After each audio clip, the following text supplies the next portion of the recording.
प्यारे भैया बहनों, मैंने समीकरण को आपको मूलभूत सिद्धांत के द्वारा हल करना बताया था। आज कक्षा 8वीं के माध्यमिक शिक्षा मंडल ये अपने जो मध्य प्रदेश राज्य शिक्षा केंद्र भोपाल की जो बुक है उसकी प्रश्नावली 2.1 जो अपनी शासकीय स्कूलों में चलती है उसकी मैं प्रश्नावली 2.1 के प्रश्न करेंगे अपन। निम्न समीकरणों को हल कीजिए। पहला तो बड़ा सरल है, जैसा कि आपको बताया है x - 2 = 7। ये तो आप कर ही लेंगे, फिर भी मैं शार्ट में जल्दी से कर देता हूँ इसको। x - 2 = 7। ये पहला प्रश्न है आपका 2.1 का। पक्षांतरण करने पर 2 को लेफ्ट से राइट ले जाएंगे तो x = 7 + 2 या x = 9। अब यदि हम x की जगह 9 रखें तो 9 - 2 = 7 वेरीफाई हो गया। दूसरा प्रश्न y + 3 = 10, ये आप अपना कर लेंगे। ठीक इसी प्रकार है, इसको अब जल्दी जल्दी अपन लेंगे जिससे कि पाठ्यक्रम अपना पीछे न रहे। y + 3 = 10 सरल प्रश्न है इसलिए जल्दी कर रहा हूँ अपन। जब y + 3 = 10 पक्षांतरण करने पर y = 10 - 3, लेफ्ट से राइट गया है, चिन्ह बदला है, y = 7।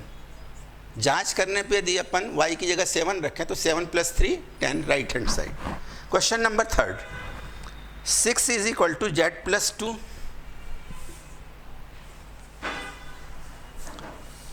6 = z + 2। अब यहाँ देखिए, मैंने आपसे बताया था पक्षांतरण का मतलब होता है लेफ्ट से राइट में या राइट से लेफ्ट में ले जाएं तो अपन चिन्ह बदलें।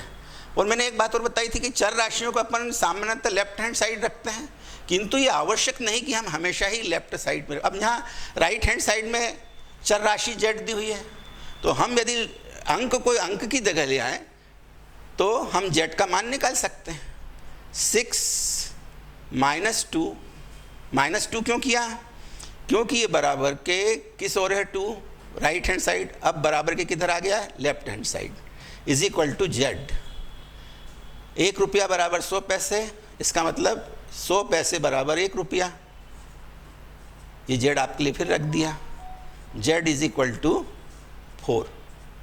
यदि z की जगह 4 रखें, राइट हैंड साइड लें 6 है, लेफ्ट हैंड साइड अपना क्या है यहाँ पे 6 और राइट हैंड साइड z + 2, तो z की जगह 4 रखें तो 4 और 2 6। प्रश्न तीसरा।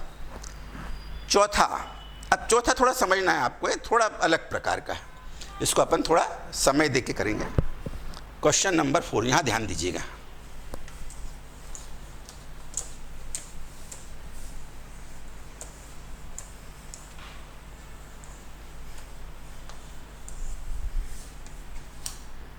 क्वेश्चन नंबर 4 इम्पॉर्टेंट है, ये कभी अक्सर पूछा जाता है, थोड़ा सा इसमें। क्वेश्चन नंबर 4 क्या कह रहा है? 3/7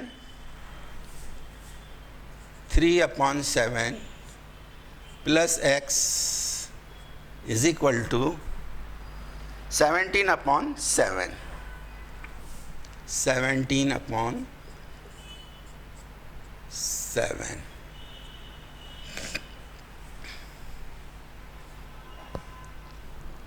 केवल अंतर किस मामले में है कि यहाँ भिन्न है। जैसा मैंने आपको बताया था भिन्नों का जोड़, गुणा, घटाना, भाग, है ना। तो भिन्नों को कब जोड़ा जा सकता है? यदि उनके हर समान हो। जब असमान हो तो लघुत्तम लेके या हर को समान बना के जोड़ा या घटाया जाता है। This implies x = 17/7 - 3/7। अब यहाँ ध्यान दें, 3/7 माइनस का क्यों किया? मैंने बताया था कोई भी संख्या के पहले यदि कुछ चिन्ह न लगा हो तो उसको अपन क्या मानते हैं? धनात्मक। जैसे हमने 5 लिखा तो 5 का मतलब ये +5, ठीक है। अब यहाँ स्थिति कैसी है, इन दोनों भिन्नों को हम घटा सकते हैं सामान्य तरीके से, अवश्य। क्यों? क्योंकि इन दोनों के हर अब समान हैं। दोनों का हर क्या है, इसका 17 का हर क्या है, 7, और 3 का हर भी क्या है, 7। This implies x is equal to, दोनों के हर समान है तो एलसीएम 7, 17 माइनस 3, या x is equal to 14 upon 7, या x इज इक्वल टू 7 2 जा 14। अब इसका वेरिफिकेशन अपन करेंगे। फिर से एक बार मैं दोहरा देता हूँ आपकी सुविधा के लिए। क्वेश्चन था 3/7 plus x is equal to 17/7। पक्षांतरण किया, यहाँ लिख दें आप, पक्षांतरण करने पर, पक्षांतरण करने, जब भी कोई सूत्र या कोई अपना ऑपरेशन करते हैं, कोई संक्रिया करते हैं, तो उसको ब्रैकेट में लिख देना चाहिए कि हमने कौन सी संक्रिया से ये स्टेप लिखी है।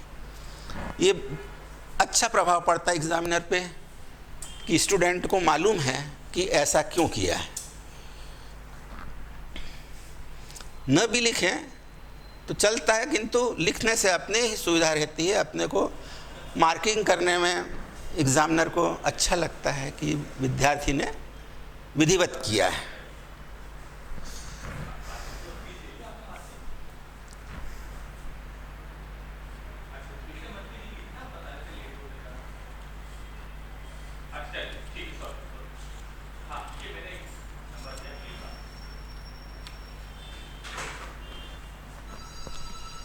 अब जांच या सत्यापन,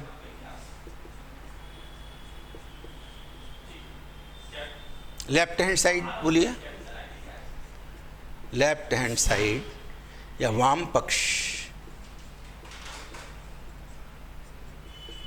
क्या है, 3/7 प्लस x, 3/7 प्लस x की वैल्यू क्या आई, 2।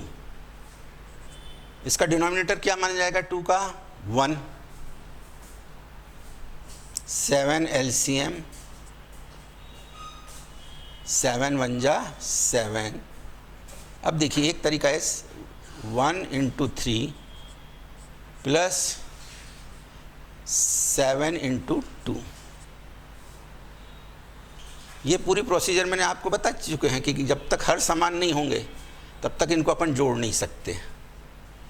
3 प्लस 14/7, 17/7 इज इक्वल टू क्या आ गया अपना ये RHS, RHS। अब सबसे ज़्यादा कठिनाई आप लोगों को यहाँ होती है, ये 3/7 प्लस 2 को ऐड करने में बच्चे घबराते हैं कि एक भिन्न है, एक भिन्न नहीं है, है ना, एक भिन्न के रूप में है और एक क्या है, पूर्णांक संख्या है। तो इसको मैं रफ आपके लिए बताता हूँ कि आपको कैसे करना है। जब भी ऐसी समस्या आए तो आपको क्या करना है,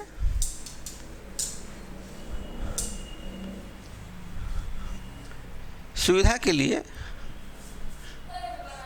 3/7 प्लस 2, दिस इम्प्लाइज 3/7 प्लस 2/1। अब मैंने बताया था दो भिन्न कब जोड़ी जा सकती हैं, जब उनके हर समान हों। This implies 3/7 plus 2/1।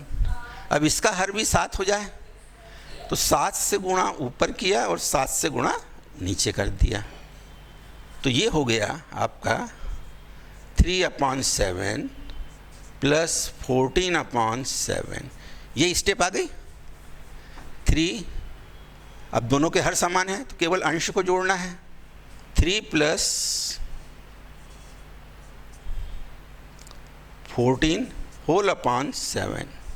यहाँ पे लिखने में होल अपॉन 7 में ध्यान रखिएगा, जल्दबाजी में 3 + 14 अपॉन 7 ऐसा नहीं लिख जाएं, नहीं तो इसकी वैल्यू क्या हो जाएगी, 3 + 2 = 5। होल अपॉन है ये, इसका भी है और इसका भी है, तो जल्दबाजी में ये गलती न हो, ख्याल रखेंगे। तो क्वेश्चन नंबर 4 इस तरह से अपना कंप्लीट हो गया। क्वेश्चन नंबर 5,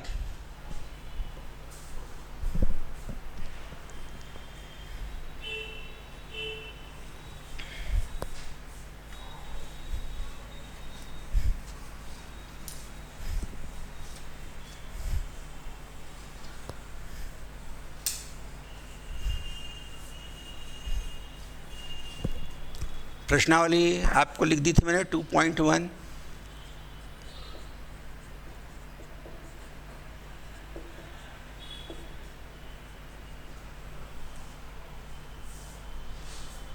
क्वेश्चन नंबर 5 बड़ा सरल है। 6x = 12, मौखिक है इसका। तो क्वेश्चन नंबर 5, 6x = 12। क्या मैंने बताया था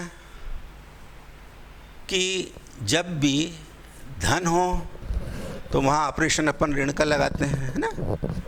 ऋण हो तो धन का, गुणा हो तो भाग का, और भाग का हो तो गुणा का। 6x का मतलब पहले बताइए आप। हाँ, बहुत अच्छे। 6x का मतलब है 6 × x, 6 गुणित x। तो गुणे की उल्टी क्रिया भाग। समीकरण के दोनों पक्षों में 6 से भाग देने पर। अब ये देखो, यहाँ पक्षांतरण, ये चिन्ह बदलने वाली बात नहीं है, केवल पक्ष बदल रहे हैं। और ऑपरेशन कौन सा हो रहा है, संक्रिया। समीकरण के दोनों पक्षों में 6 से भाग देने पर। Divided by 6 on both side we have, this implies 6x / 6। क्या किया हमने, लेफ्ट हैंड साइड में 6 को रिमूव करने के लिए, 6 को हटाने के लिए 6 से डिवाइड किया। यही ऑपरेशन हमको क्या राइट हैंड साइड भी करना पड़ेगा। तो 12 इज़ डिवाइडेड बाई 6। इसमें बाएं पक्ष में 6 से भाग दिया, तो दाहिने पक्ष में भी 6 से भाग देना पड़ा। ये 6 और 6 तो कट जाएगा, 6 × 1 = 6। केवल x मिला अपने को, x = 6 दूनी 12, 6 × 2 = 12। Now verification, left hand side 6x means 6 × 2, 12 = right hand side. Left लेके चले, राइट कर दी। क्वेश्चन नंबर 6,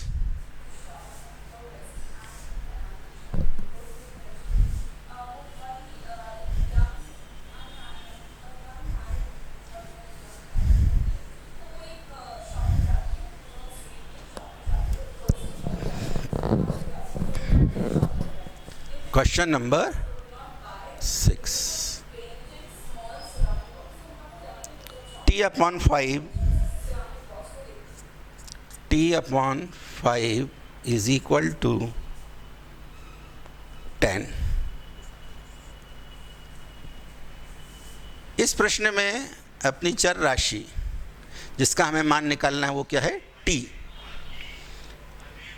कैसे t का मान निकलेगा, t डिवाइडेड बाई 5, t/5 में t डिवाइडेड बाई 5। इसकी इन्वर्स प्रोसेस डिवाइड की, मल्टीप्लिकेशन इनटू। तो यदि हम दोनों पक्षों में 5 से मल्टीप्लाई कर दें तो ये 5 यहाँ से कट जाएगा और यहाँ 5 मल्टीप्लाई करना पड़ेगा। दिस इम्प्लाइज समीकरण के दोनों पक्षों में, समीकरण के 0 समीकरण के दोनों पक्षों में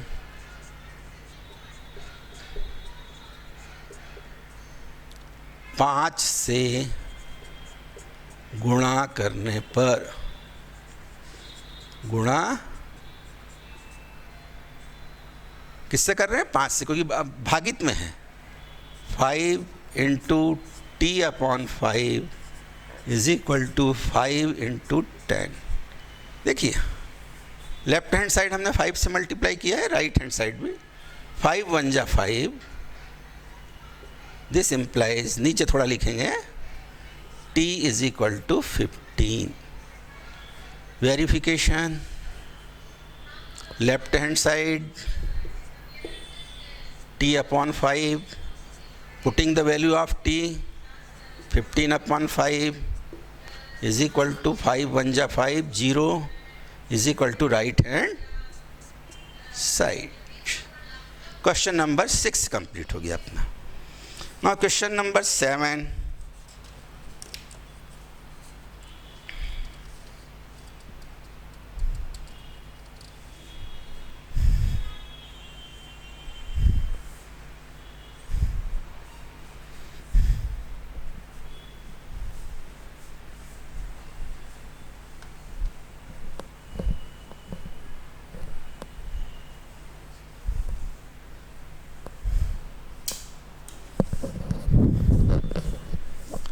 question number 7,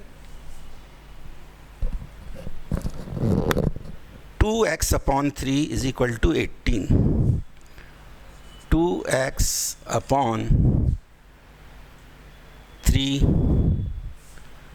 is equal to 18। इसको दो तरीके से कर सकते हैं। इसमें अज्ञात राशि x है, 2 अपॉन 3 का व्युत्क्रम 3 अपॉन 2, इससे मल्टीप्लाई कर दें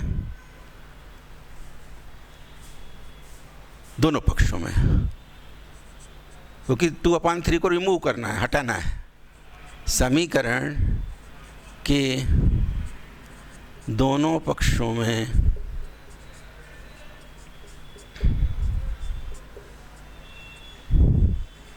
टू अपॉन 3 से भाग देने पर या 3 अपॉन 2 से गुणा करने पर क्या लिख दूं?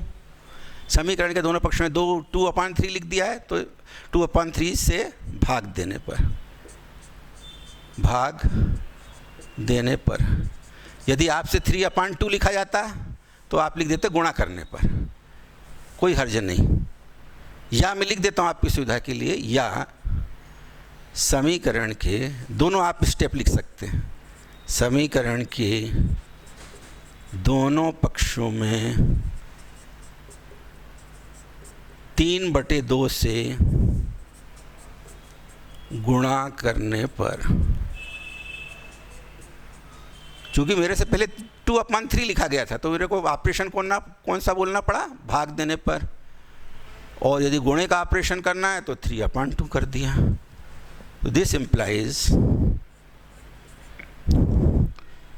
3 upon 2 into 2 upon 3x is equal to 3 upon 2 into 18। 3 1 जा 3, 3 1 जा 3, 2 1 जा 2, 1, x इज इक्वल टू 2 1 जा 2, 9 जा 3 इंटू 9, या x is equal to 27। x की वैल्यू कितनी आई? 27। कुछ नहीं किया है हमने, जैसे ऑपरेशन था इसके व्युत्क्रम से दोनों पक्षों में गुणा कर दिया। सत्यापन,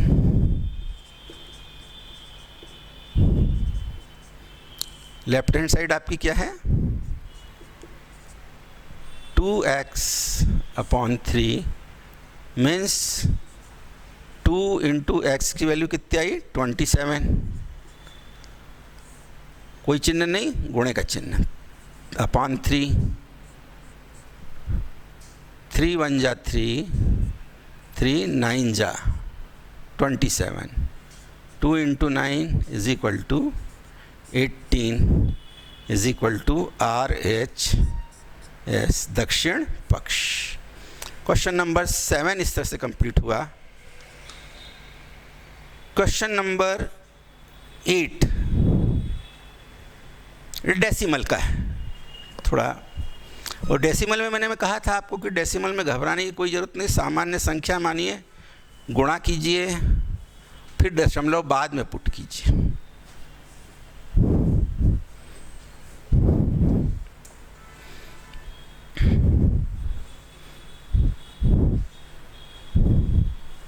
क्या कह रहा है question? 1.6, question number 8, 1.6 is equal to y upon 1.5, y upon 1.5। इसको आपकी सुविधा के लिए हम कह सकते हैं 1.5 रिमूव कैसे होगा? यदि 1.5 से दोनों पक्षों में गुणा करें, समीकरण के दोनों, यहाँ 1.5 से गुणा करें तो कट जाएगा ये, तो इधर भी 1.5 से गुणा करना पड़ेगा। समीकरण के दोनों पक्षों में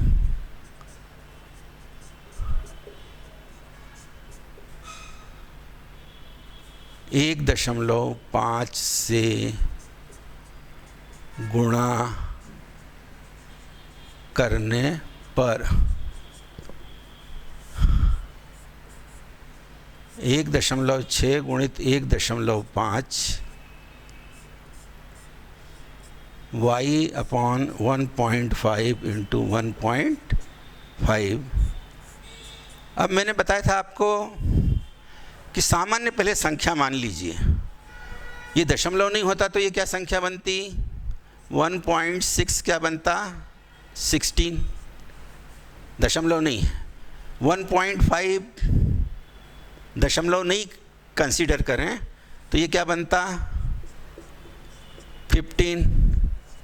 गुणा सादा कीजिए, 15 छक्के 90, कैरी 9, 15 एकम 15 और 9 24। 15 6 जा 90, कैरी 9, 15 1 जा 15 प्लस 9, 15 प्लस 9 24। अब ये गुण्य और गुणक,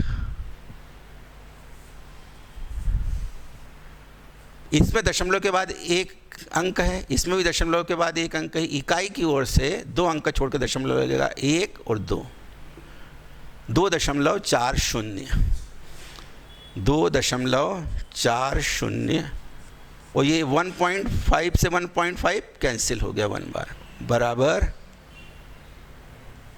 y।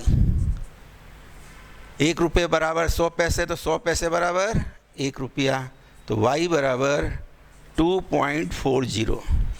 अब यहाँ आप लोग घबराते हो कि सर किताब में तो 2.4 आ रहा है, ये 2.40 नहीं है। मैं आपको बता दूँ, ये इसको आप लिख सकते हैं 2. y बराबर 2.4। ये दशमलव के 2 अंक तक मान है, ये दशमलव के 1 अंक तक मान है।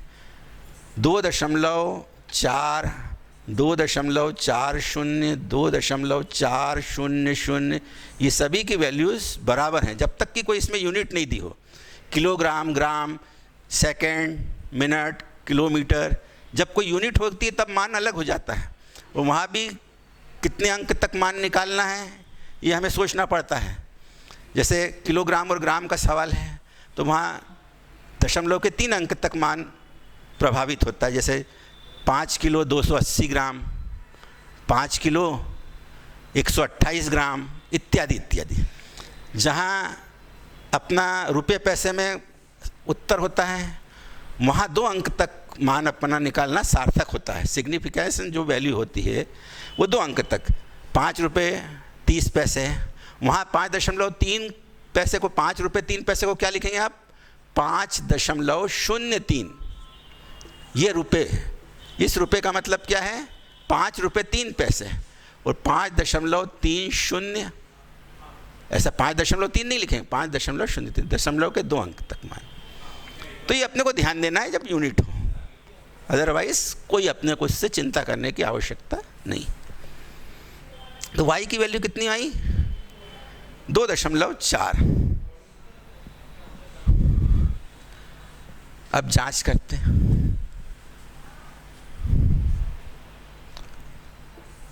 जांच, सत्यापन। लेफ्ट हैंड साइड क्या है? 1.6। राइट हैंड साइड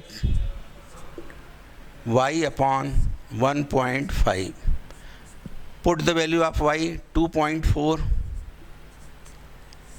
y का कितना माना है 2.4, इसका आया 1.5।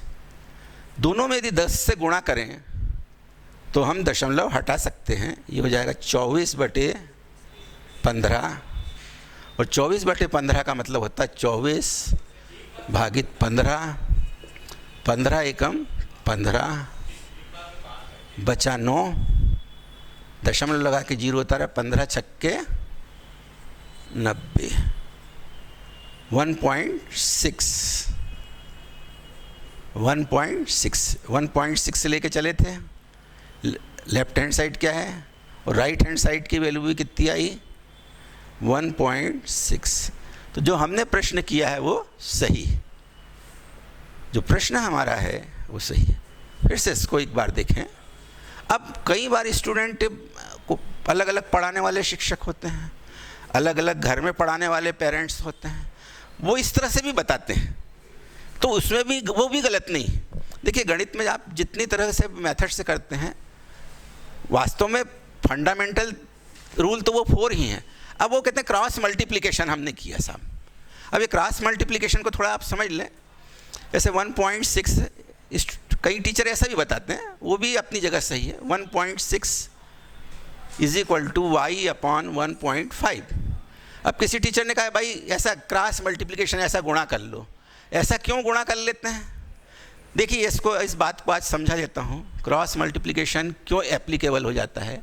जैसे दो चीज़ें बराबर हैं, जैसे 4/2, इसकी वैल्यू क्या है 2, और ये इसकी जो वैल्यू है 16/2, 16/8, they are equal to each other.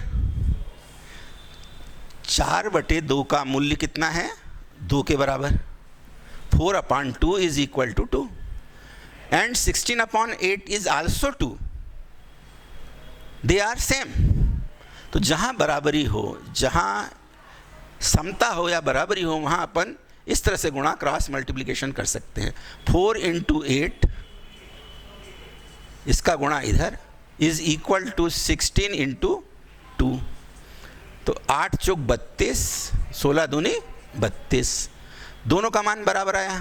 तो ऐसे ही यहाँ पे भी अपान 1 मान सकते हैं, y एकम y का गुणा 1 में y एकम y गुणित 1.6 × 1.5, ये गुणा किया था अपन ने, तो 2.40 या y =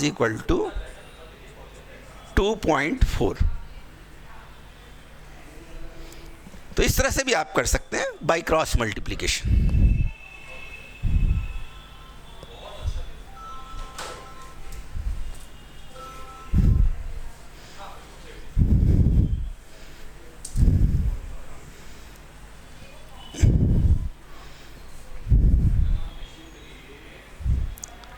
Question number 9,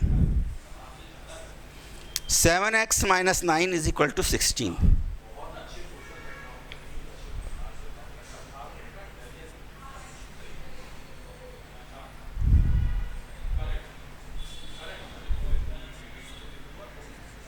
(7x - 9)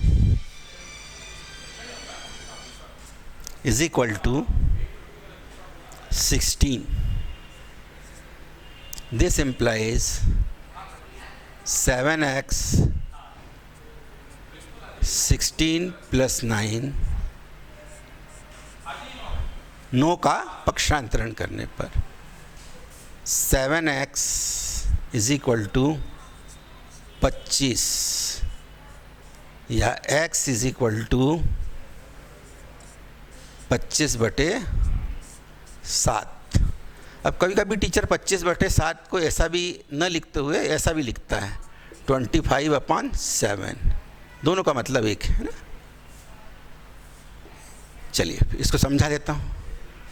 यहाँ पे आपको ब्रैकेट में क्या लिखेंगे आप, 9 का पक्षांतरण करने पर लेफ्ट से राइट साइन चेंज, 7x 25, समीकरण के दोनों पक्षों में 7 से भाग देने पर ये डायरेक्ट लिख देते हैं आप लोग, जो ऑपरेशन किया वो आपको लिखना चाहिए। समीकरण के दोनों पक्षों में 7 से, यहाँ 7 से भाग दिया तो यहाँ भी 7 से भाग दिया। जांच, सत्यापन। 7x - 9, 7 × 25/7 -9, 7 1 जा 25 - 9 = 16। सत्यापन। क्वेश्चन नंबर 10, 12 क्वेश्चन है इसमें, अपन 10 लेके इसको प्रश्नावली को आज समाप्त कर देते हैं।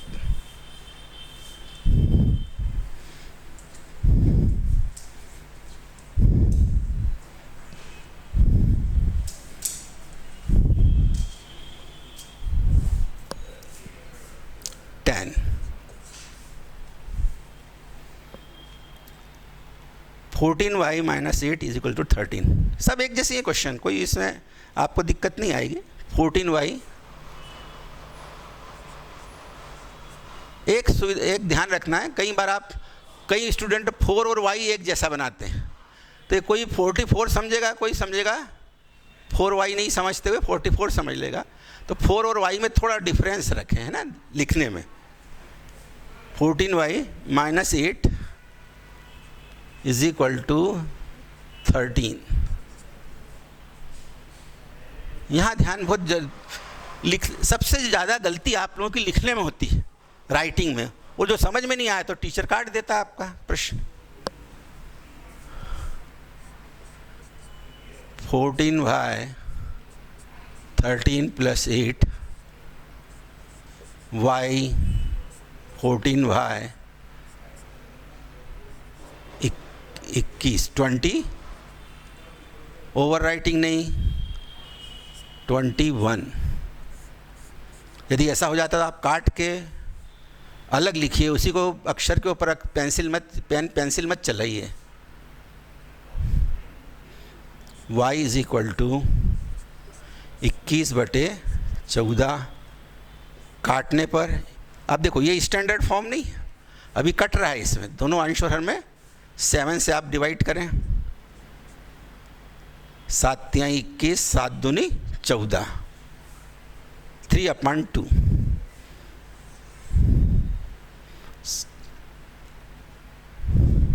ठीक, फिर से एक बार पक्षांतरण किया 8 का, ठीक, जोड़ा 21, 14 से भाग दिया, भिन्न को काट दिया। LHS 14y - 8, 14 into value of y 3/2 - 8, 2 7 14, 7 × 3 - 8। Baud मास क्या कहता है, पहले ऑफ का चिन्ह, फिर डिवाइड का, बाद में प्लस और माइनस का। हिंदी वाले का करी के पुनि भाग कर फिर गुण ले ही सुजान, ता पीछे धन ऋण करें भिन्न रीति है जान। सबसे पहले का चिन्ह हटता है, फिर भाग का, फिर गुणे का, उसके बाद धन ऋण। तो पहले अपन ने गुणे का चिन्ह हटाना है।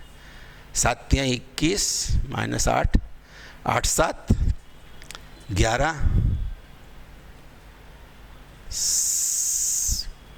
8 3 11, रिमाइंडर 30, 13 और 8 21 बराबर राइट हैंड साइड। 21 में से 8 गया 13। तो इस तरह से क्वेश्चन 10 अपने पूरे हुए। 11वां और 12वां अब अपने को करना है। 11वां क्या कह रहा है, 17 + 6p = 9, 11।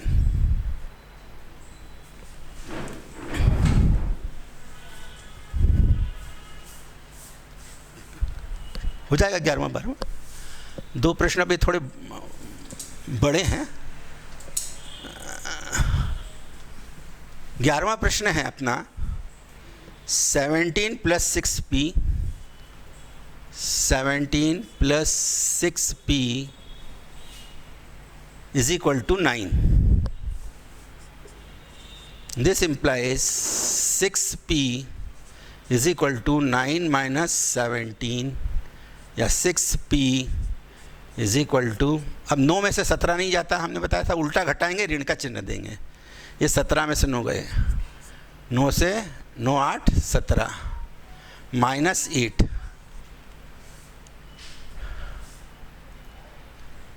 समीकरण के दोनों पक्षों में 6 से भाग देने पर p बराबर -8/6।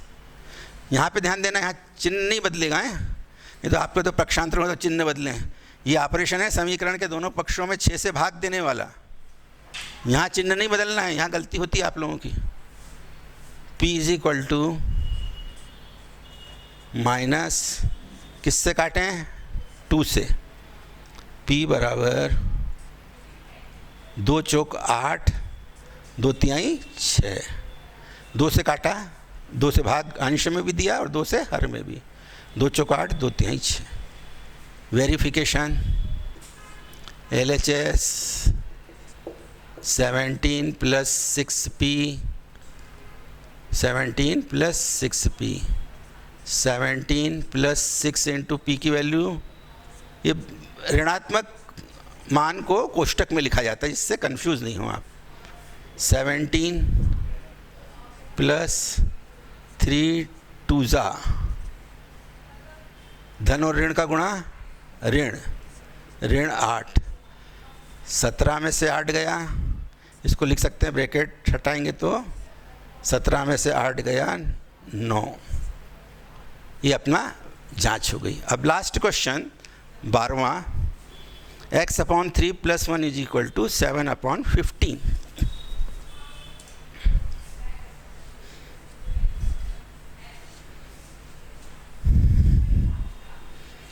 Question number 12, x/3 + 1 = 7/15। 7/15 1 का पक्षांतरण करें,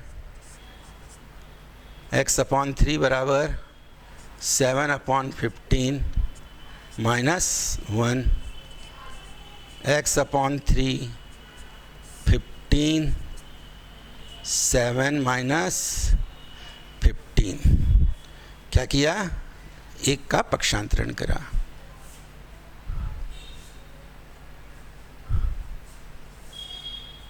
या x/3 = 8 7 15 -8 बड़ी संख्या ऋणात्मक है, 7 में से 15 नहीं घट रहा है, उल्टा घटाया है 8/15। या समीकरण के दोनों पक्षों में 3 से गुणा करने पर x बराबर -8/15 × 3। ध्यान दें फिर से, x/3 + 1 = 7/15। x/3 यहाँ तक ठीक, ये ठीक, 8 ठीक,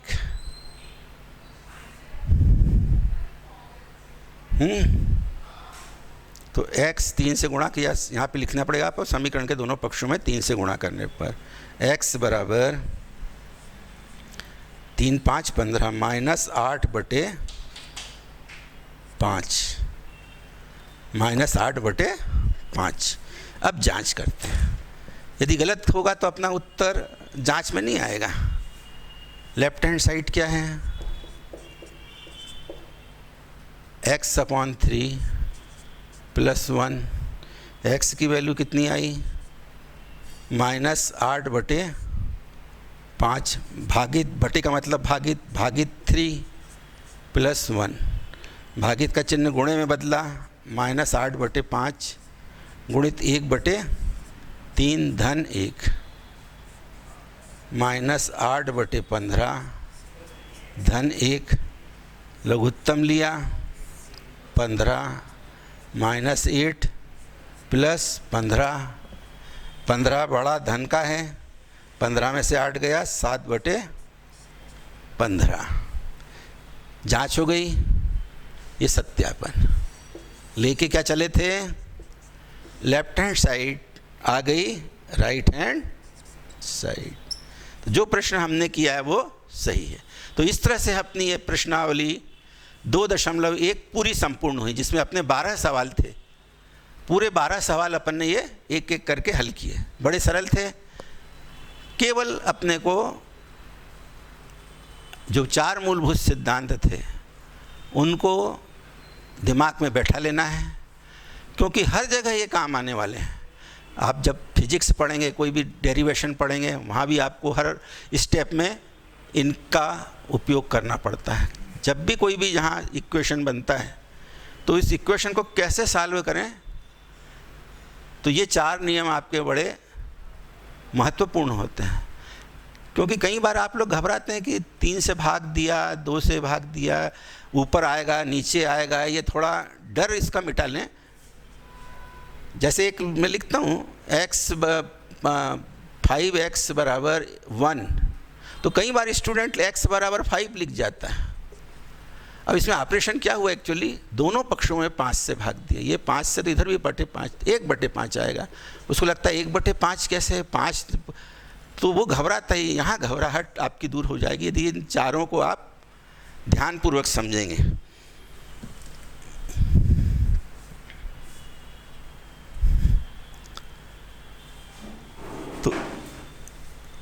तो इस तरह से आप अपना इस प्रश्नावली को संपूर्ण